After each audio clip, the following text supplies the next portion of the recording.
Yeah, well, diplomats are cool, but put Cam on the phone. Diplomat Records, and we pay them. Put Cameron on the phone. And you know. Put Cameron on the phone. Hang on. And you got to get, and I got the team. I got to come. I got to. It's stronger than linebackers. My lawyers got a crew. I got a front line stronger than that. Don't what's up me, you sucker. Don't what's up me, you sucker. I should black your eye.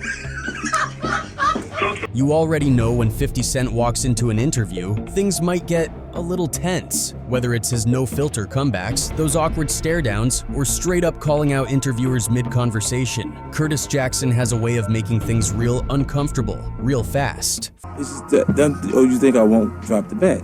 That's what you think? Nah, look, hey. You got to be kidding me. Like, that's the easiest thing in the world. I'm just asking. From legendary feuds with TV hosts to shutting down questions he doesn't like, 50 has proven time and time again that he's not here to play nice. And you know not to keep playing with me anyway. So I don't know why you keep pushing me until I gotta do. Don't tell me to chill out. Don't you ever tell me to chill out. Let's dive into some of the most awkward, jaw-dropping, and downright uncomfortable moments where 50 Cent left interviewers struggling to keep their cool. For years, 50 Cent and Oprah were like oil and water. Oprah made it no secret that she had little respect for the rap industry, openly criticizing artists like 50 for their explicit lyrics and portrayal of women. She had a history of denouncing rap culture, claiming it perpetuated negative stereotypes, and would often use her platform to uplift different narratives. Naturally, 50 felt some type of way about it. In interviews, he took jabs at Oprah, saying she only catered to middle-aged white women and wasn't really repping black culture or the communities she claimed to support. I don't even think Oprah Winfrey is a black woman. I think she's a white woman. She's been catering to a demographic of middle-aged white women. The feud simmered for years, until a surprising plot twist happened. 50 and Oprah finally sat down for a heart-to-heart on her show Oprah's Next Chapter in 2012. Fans were shook. How did these two polar opposites, who seemingly couldn't stand each other, suddenly come together for a friendly chat? Well, friendly might be a stretch. While they tried to keep things light, the awkward tension in the air was impossible to miss. Did you ever find out who did it? Yeah, I know who did it shortly after. Yeah? And they are now where? Oh, the guy who actually shot me is dead. One of the standout moments was when 50 casually admitted that, as a joke, he had named his dog Oprah. Oprah gave a polite chuckle, but you could tell it was one of those forced laughs where she was low-key irritated. 50 added that he also named his cat Gail, a double troll aimed at Oprah's best friend, Gayle King. It was clear 50 was still throwing shade, just in a more passive-aggressive way this time. You have a dog named Oprah? Yeah. That's Oprah. I consider that a compliment. But the drama between the two didn't start or end there. Years before this so-called reconciliation, 50 had publicly complained about Oprah's refusal to invite rappers on her original talk show. He once said, "I was saying, if I can't be your friend, at least let me be your enemy so I coexist." His frustration grew as Oprah continued to feature non-hip-hop celebrities while shunning rap artists who were dominating the charts. It wasn't just 50 who noticed the cold shoulder. Other rappers like Ice Cube and Ludacris echoed similar sentiments, accusing Oprah of ignoring hip-hop's impact on black culture. Ludacris even claimed Oprah treated him unfairly during a promotional interview for Crash, questioning him only about his lyrics while glossing over the film's themes. This history made 50's interview on Next Chapter even more bizarre, leaving fans wondering if the whole thing was just for show. She cut you off. Right.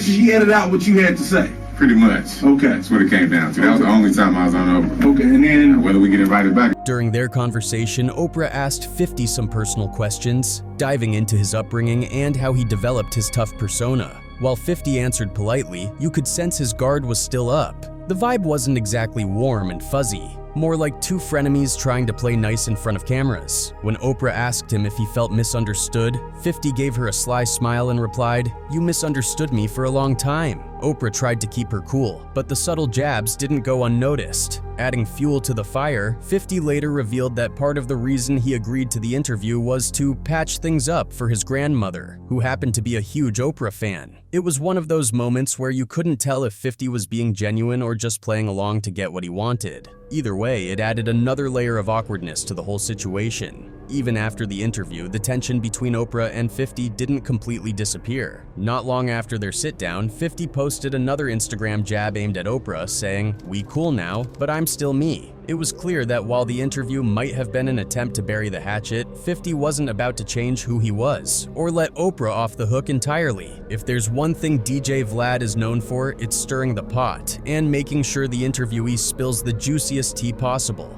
Is it me attacking Rick Ross, or is it Rick Ross attacking me? It goes without saying that 50 Cent has his fair share of foes in the entertainment industry. According to Tony Yayo, DJ Vlad is one of them. During a recent interview, Yayo shut the internet personality down after he asked a question about 50 Cent's shooting. He also took the opportunity to reveal that questions like that are the reason Fif hates him.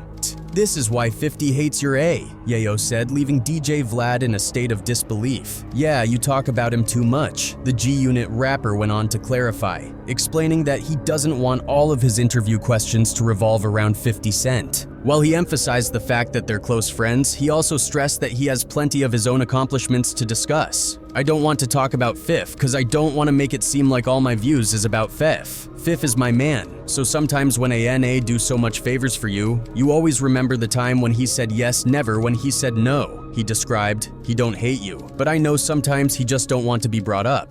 Yayo also added that 50 Cent doesn't hesitate to respond to those who talk about him online. This is accurate, as evidenced by his recent spat with Hurricane Chris. The Shreveport performer called Fife out for spending $500K on security for Humor and Harmony weekend. He also took issue with the lineup, which he thought could have featured more local acts. Fif shadily fired back with a clip of Hurricane Chris pointing out that Louisiana has the 4th worst adjudicational system in America. And if there's one celebrity who knows how to stir up drama just as much as 50 Cent, it's Wendy Williams. The two have clashed multiple times over the years, turning interviews and social media posts into must-see TV for anyone who loves messy celebrity gossip. Wendy's talk show was famous for poking at the personal lives of celebs, but when it came to 50, she might have bitten off more than she could chew. I really don't care, but I don't respond to anything connected to her like that. You know, we just don't have that kind of friendship where it would be like, you reacting over something someone's saying. Like, if you got someone who's involved in nightlife. Wendy Williams, in typical fashion, couldn't resist bringing up 50's long list of exes and feuds during one of her infamous Hot Topics segments. She poked fun at his messy relationship with his baby mama Shaniqua Tompkins and threw in a few digs about 50's beef with Vivica A. Fox, suggesting that he still had lingering feelings for Vivica.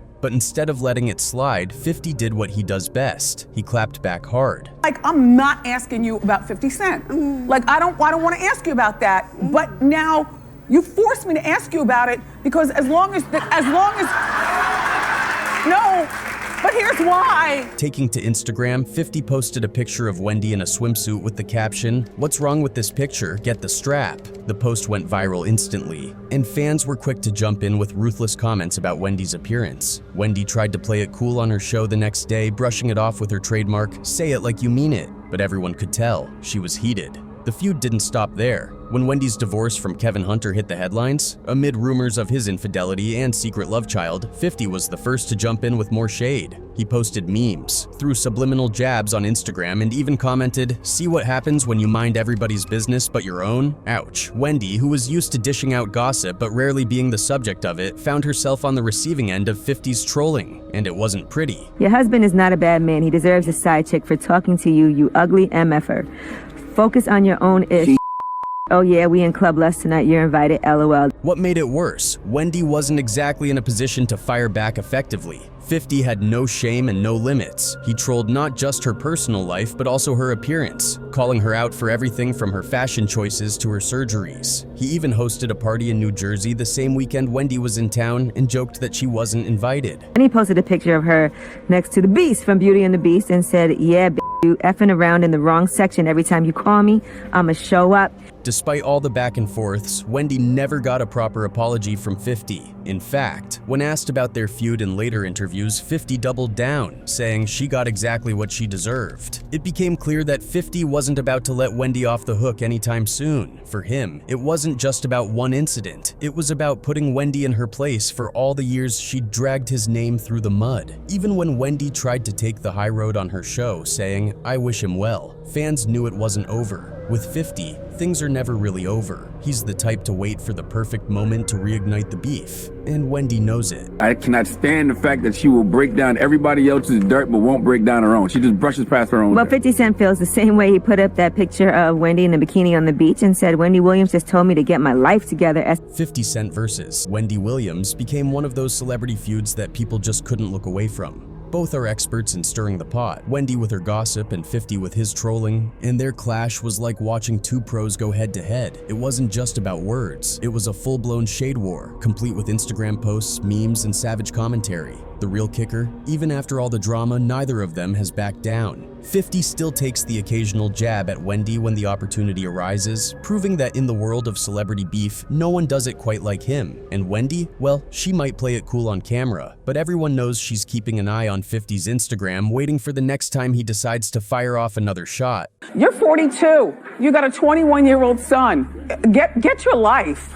When 50 Cent pulls up to the Breakfast Club, it's guaranteed chaos. Known for being unpredictable, 50's appearances on the show are the stuff of legend. Part interview, part roast session, and 100% entertainment. Whether he's taking playful jabs or making the host squirm, 50's interviews always blur the line between humor and hostility, leaving everyone wondering, is he serious or just trolling? Charlemagne might be used to dishing out tough questions, but even he wasn't prepared for 50's relentless trolling. During one interview, Charlemagne asked about 50's infamous feuds, trying to stir up some drama. Instead of giving a straightforward answer, 50 flipped the script and said, "Man, you love mess, huh? What, you get paid by the beef?" The whole room burst into laughter, but Charlemagne's face said it all. He knew he was walking on thin ice. Oh, 50's petty. And 50's petty doesn't have an expiration date.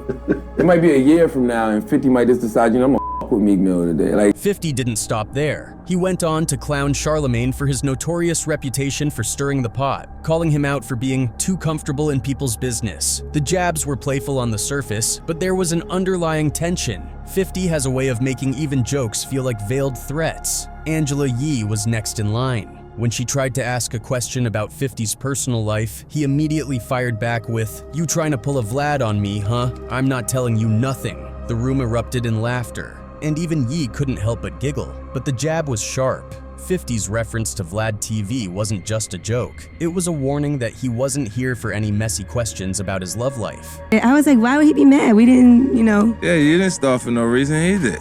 Yeah, and he was saying some weird things, like, oh, this guy gave me a look at the BET Awards. I was like, a look? You're beefing over, like, he looked at you funny?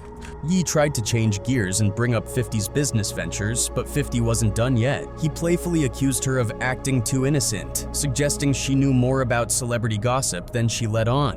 Once again, the laughter filled the room, but the tension was undeniable. 50 knows exactly how to keep people on their toes. They don't realize if you actually have issues, like I don't address people until I have an issue. Like if they're saying something to me, then I'll respond to it, but I don't go looking for people. DJ Envy also found himself on the receiving end of 50's roasts. When Envy tried to chime in with a question about 50's music, 50 cut him off saying, "Envy, you wouldn't understand. This is big dog energy. Light skin problems don't count here." The room erupted into hysterics as Envy tried to brush it off, but the joke hit harder than it seemed. People who think I gotta gauge, I gotta look and see who's this guy before, you get into a space, because I'll believe you. Every day I'm hustling, I'm thinking that's who he is. 50 Cent's ability to ride the line between humor and hostility is what makes his interviews so compelling. On The Breakfast Club, his banter feels like a game of psychological chess, testing boundaries, flipping the script, and keeping everyone slightly off balance. What makes it even more awkward is how the crew plays along, unsure if they're laughing with him or nervously trying to diffuse the tension. Despite the roasting, 50's appearances are always a hit with fans. He knows how to dominate a room and steer conversations exactly where he wants them, whether it's by shutting down questions or making the host the butt of his jokes. And while the Breakfast Club crew is used to handling difficult guests, 50's presence always feels a little different, like they're one wrong comment away from being caught in his crosshairs. 50 always up to something. I'm here, baby. The cast of Den of Thieves. Yeah. 50 Cent. After the cameras stop rolling, 50 doesn't just let things go. True to form, he's known to hop on Instagram right after an interview to post clips, memes, or shady captions about the hosts. He's trolled Charlemagne before by reposting old, embarrassing clips and even threw subtle shade at Angela Yee for asking too many questions. As for DJ Envy, well, the light-skinned problems joke stuck with fans, becoming an inside joke that Envy still can't quite shake. Angie Martinez, often referred to as the voice of New York, has handled some of the biggest names in hip-hop, from Jay-Z to Nas. Known for her laid-back interview style, she's usually able to coax even the toughest rappers into opening up. But when 50 Cent stopped by her show, even Angie wasn't ready for what went down. What started as a casual chat quickly turned awkward when 50 decided to flip the script. And once that switch happens with 50, there's no going back. Hold on the other line right now. But no, Angie, let me ask you a question. Who is he? At first, the interview seemed like it would be smooth sailing. Angie and 50 had built a decent rapport over the years, so the vibe was chill until Angie tried to slide in a question about his personal life. That's when things took a sharp turn. She casually asked about rumors surrounding 50's relationships, hoping to get a little tea about his dating life. Instead of giving a playful response, 50 hit back with, "Why are you so worried about who I'm sleeping with?" Angie tried to laugh it off, but you could tell the energy had shifted. The playful banter that Angie usually navigates with ease had turned into a moment of pure awkwardness. Classic 50, just when you think the conversation is safe, he flips it on you. Let me ask. I don't want to just say it.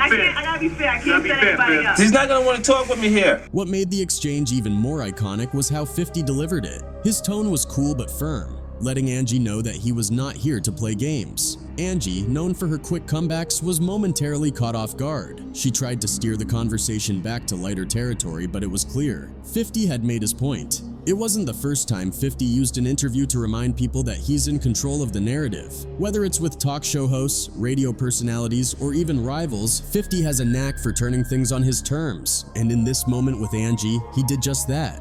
He's afraid for his life. Can you hold on and I'll go check? Angie, he's afraid for his life.